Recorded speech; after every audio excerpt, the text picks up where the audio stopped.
That is pure hypocrisy, mga kababayan. Kasi sabi nga natin, ang kaguluhan dito sa ating bansa, ang sponsor po sila mismo ang may gawa, silang mag-ama.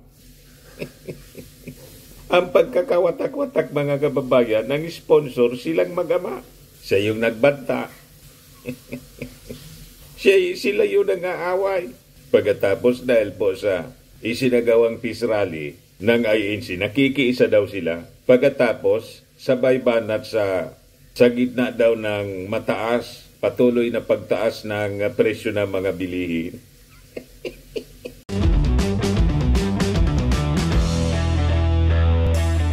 Ito naman po yung bago naming product na binibenta online. iGlow Serum, whitening po siya. Tingnan ninyo yung epekto sa aking anak na architect before and now. Yung mga inquiries po ninyo, dumiretso na lang kayo sa kanyang Facebook account, Riz Maravillas. Nag-message mga kababayan yung mga sponsors ng kaguluhan dito sa ating bansa. Nag-message para sa katahimikan. The authors and sponsors, mga kababayan ng kaguluhan, nakikiisa daw sila sa peace rally. Sabi ni Sara Duterte at saka ni Digong. Maniwala kayo sa mga taong ito. Ginagamit kasi nila, mga kababayan, yung rally ng Iglesia ni Cristo. Ewan ko yung Iglesia kung nagpapagamit din. Naglalaro din siguro, mga kababayan, hoping na baka niya sa 2028 manalo si Sara. Sabi pa naman ni Sara, mga kababayan, doon sa rally hindi pala rally yon, meet and greet sa Japan. She is seriously considering, mga kababayan, to run for president. May declaration agad. Kaya ba, Sara seriously considering running in 2028 elections. Ito yung kanyang statement sa pakikiisa sa katahimikan. Sa peace rally kanina, mga kababayan, yung mga nanggugulo sa ating bansa, nakikiisa sa katahimikan daw. Peace and unity. Ayan. FPRRD pinasalamatan buong INC sa Rally for Peace. This is what our country needs. Sila yung sponsor po ng kaguluhan, nanggugulo sa ating bansa. Pagkatapos, ang statement nila, nakikisa sila sa katahimikan. Saan kapulutin yan, mga kababayan, ng mga uri ng mga politiko? But before natin pag-usapan, mga kababayan, yung mga mainit na balitang yan, click subscribe muna dito sa ating YouTube channel and hit the notification bell para lagi po kayong updated sa mga kaganapan dito sa ating bansa. Like and share na rin po ninyo ng ating video. At huwag na rin po ninyo na-skip yung ating mga commercial ads para tuloy-tuloy lang ang pag-unlad ng bagong Pilipinas. Itong ating programa, mga kababayan, atid sa inyo nitong ating mga sponsors. Firmax Firming and Lifting Cream. Pinapay po sa mga pulses in affected area. Mainam po ito sa mga pains at paninigas ng mga kaso-kasuan. Ito sa mukha naman yung application, anti-aging, Automax po siya. Ito ay iGlow Serum, mga kababayan. Whitening po siya. Made in South Korea. Ito naman po, Nengxia Red Mix Fruit Drink. Gawa po siya sa goji berry. May anti-cancer properties po siya. At sa mga naghanap po ng malinis and spacious fitness gym, pumunta lang po kayo sa aming Colossal Fitness Gym. May Grab car rental din po kami. At bills payment po sa aming office. At saka sa mga mahilig po sa mga imported bags, manood po kayo sa live selling ni Madam Eileen Rosales sa kanyang Eileen Closet po. Pati mga shoes, ito yung kanya po. Ito yung kanyang page. Kita ninyo, napakagandang mga online selling po siya. Si Madam Eileen Rosales. Cellphone number niya po, 773-798-7816. Balikan natin yung ating topic. Ito yung sabi ni Sara po. Nagbinsahi kanina. Ito yung publish ng Office of the Vice President mismo. Mga kababayan, pakinggan natin. Isang mapagpalang araw sa aking mga mahal na kababayan. Taus-puso akong bumabati sa lahat nang lumahok sa malawakang Peace Rally ngayong araw. Ito ay isang makapangyarihang pagpapakita ng pagkakaisa at pananampalataya na ang tanging hangad lamang ay kapayapaan tungo sa kaunlaran ng ating bansa. Nagpapasalamat ako sa ating mga kapatid sa Iglesia ni Cristo sa inyong patuloy na pagsisikap na maghatid ng pagkakaunawaan at pagkakaisa sa ating mga kababayan. Sa gitna ng tumataas na presyo ng bilihin, kahirapan, at iba pang suliranin, ang isang mapayapa at nagkakaisang Pilipinas ay hindi kailanman matitinag at paulit-ulit na aahon sa gitna ng hamon ng panahon. Muli, sa aking mga kababayan, maraming salamat sa inyong malasakit sa bayan. Mabuhay ang sambayanang Pilipino. Diyan na niya, Mr. Maravillas, ang masasabi mo. That is pure hypocrisy, mga kababayan. Kasi sabi nga natin, ang kaguluhan dito sa ating bansa, ang sponsor po sila mismo ang may gawa, silang mag-ama. Ang pagkakawatak-watak, mga kababayan, ng sponsor silang mag-ama. Siya yung nagbanta. Sila yung nangaaway. Pagkatapos dahil po sa isinagawang peace rally ng INC, nakikiisa daw sila. Pagkatapos, sabay banat sa gitna daw ng mataas, patuloy na pagtaas ng presyo ng mga bilihin. Pero, patama, mga kababayan, nakikiisa siya, pero may patama. Sabi dyan, she emphasized the critical role of peace and unity in addressing national challenges such as rising prices, poverty, and other pressing issues. Sabi niya, sa gitna ng tumataas na presyo ng bilihin, kahirapan, at iba pang suliranin, ang isang mapayapa at nagkakaisang Pilipinas ay hindi kailanman matitinag at paulit-ulit na aahon sa gitna ng hamon ng panahon. Hindi man sila nakikiisa, mga kababayan, hindi man sila tumutulong kung paano ayusin ang kahirapan, yung inisponsoro ng Kongres na AKAP, ayuda para sa kapos ang kita, galit sila. Paano makakaahon sa kahirapan ang ating mga mamamayan kung yung inisponsoran po ng Kongres at gustong implement ang ating Pangulong Bongbong Marcos na ayuda para sa mga kapos ang kita, yung tupad, pinopolitika nila? Di ba? This is a total hypocrisy, mga kababayan. Yung mga pahayag ni Sara Duterte, payag ng mag-ama, pati ng mga senador na tulad ni Bato, Bongo, Robin Padilla, nakisali po doon. Yung mga politiko, pinapalabas, yung ipinaglalaban po ng Iglesia ni Cristo, parehas ng kanilang ipinaglalaban, parehas ng kanilang advocacy. Paano naging parehas po? Na sila po nandun sa panggugulo. In fact, yung mga karatula, yung mga placards pong dala ng Iglesia ni Cristo, malinaw pong patama sa kanila. Yan yung mga placards. Aming kahilingan, kapayapaan ng bayan.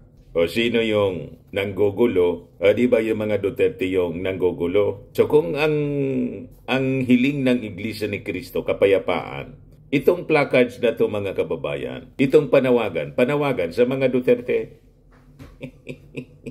Kasi sila po yung nanggugulo. Sila yung hindi nakikiisa. And in fact, si Sara Duterte, kumala sa unity, di ba malinaw yon? At pinagbantaan ng ating Pangulong Bongbong Marcos. Ito pa, magkaisa, huwag mang-isa. Pagkatapos, biglang nagpa-picture dyan sa daladalang poster, mga kababayan, ng mga nagraraling Iglesia ni Cristo, si Bato de la Rosa, pinalalabas ng administrasyon gustong mang-isa. Sino ba yung nag-attempt na tanggalin, mga kababayan, ikodita si Martin Romualdez, kung hindi si GMA, nakaalyado nila? Pagkatapos ng mabigo, tinanggal, mga kababayan, dinimote si GMA, nagalit si Sara Duterte, tinawag na tambaluslo si Martin Romualdez kasi hindi sila nagtagumpay. Ganyan kakapal si Bato. Kinuha yung placards, mga kababayan, na dala-dala ng mga nagrarally, pinalalabas na iniisan sila ng administrasyon. Magkaisa, wag mang-isa. Sila itong gustong magsamantala, gustong iupo agad si Sara Duterte. At si Sara Duterte, mismong siya yung nag-announce. Ina-appoint daw niya yung kanyang sarili bilang designated survivor. Di ba malinaw po ang mensahe? At si Digong mismo, ginagatungan yung armed forces na mag-alsa laban sa administrasyon. O sino ngayon ang gustong mang-isa? Di ba? Pagkatapos, ang lakas ng loob ni Bato, magbandera ng ganyang placard. Mas patama ito sa kanila kaysa sa iniisip nila na patama ito sa administrasyon. Yan ang pinapalabas. Binabaliktad po ni Bato. Tapos si Digong nagpalabas ng statement. Sabi niya, "This is what our country needs in these critical times, not impeachment daw." So nakikisa sila sa ating Pangulong Bongbong Marcos sa posisyon na wag nang isulong yung impeachment kasi isinulong ng mga Makabayan Black, Akbayan at saka ng mga Dilawang. Pagpabor sa inyo, nakikisa kayo. Pag hindi pabor sa inyo, ayaw ninyong makiisa. Yan mga kababayan ang problema dito sa mga grupong ito. But anyway, malinaw naman po na kahit may peace rally po na isinagawa yung mga members ng Iglesia ni Cristo, ako sa tingin ko po, personal na kong analysis po, magiging tuloy-tuloy pa rin po ang impeachment kasi the Congress should act on it. Kasi verified na po, naghihintay lang po siya ng timing. Unang-una, based sa survey mga kababayan ng SWS, 41% sa ating mga mamamayang Filipino pumapabor po sa impeachment complaint. Pumapabor na impeach si Sara Duterte or tanggalin na bilang Vice Presidente.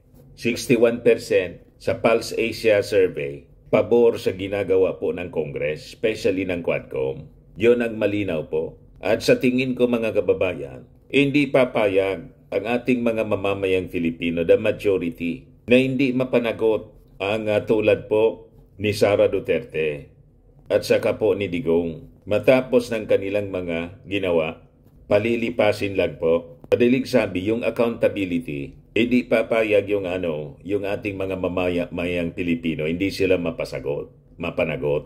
Malinaw po ang pulso ng bayan. And remember, yung mga members ng Iglesia ni Cristo, 2.8 million man lang po sila. 110 million na po tayo na mga Filipino. And in fact, sa mga registered voters po, maliit na porsyento lang po ang Iglesia ni Cristo. Kaya lang, active lang sila, mga kababayan, pagdating sa politika. Pero sabi nga natin sa mga previous natin na broadcast, hindi naman po lahat ng mga ini-endorse ng Iglesia ni Cristo na nanalo. Kung majority po sa mga ini-endorse nila na nanalo, kasi yung ini-endorse nila, winnable. Pumipili talaga sila po ng i-endorse na winnable para hindi sila mapahiya. Tama? Ganun lang po. Utakan dito.